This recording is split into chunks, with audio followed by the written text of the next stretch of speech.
welcome to day 9 of the Llanelli Free Evangelical Church online Advent calendar. Yesterday we were speaking about Christmas preparations and how the preparations for the coming into the world of Jesus went on for many, many hundreds of years in different ways. And one of the key ways was God spoke about the coming of his Son through the prophets. One of the most famous of these prophets was the prophet Isaiah.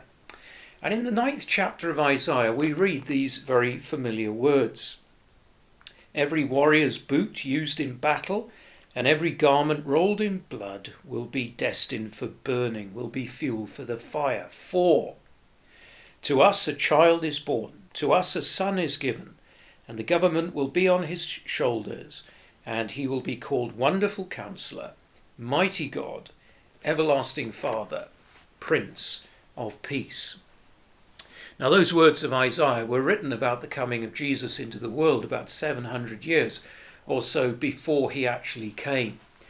And we read there about how he would be known as, amongst many things, Wonderful Counselor. In fact, there are 4 statements, and we're going to look at those over the next few days.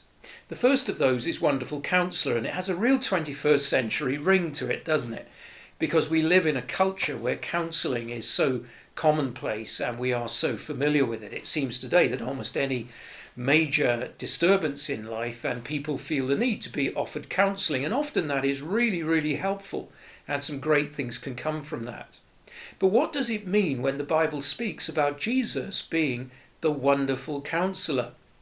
Well, it's clearly speaking about his wisdom as a counsellor. And he's wonderful, and the words that are used incline us in the direction to think of it in terms of supernatural wisdom. Wisdom that is outside of the wisdom found in this world. A lot of counselling today is called person-centred counselling. And often within that understanding there is the conviction that the answer to everyone's problems is really found inside each one of us. We have the solution to our needs, and those things just need to be explored, listened to, understood, and brought out into the open.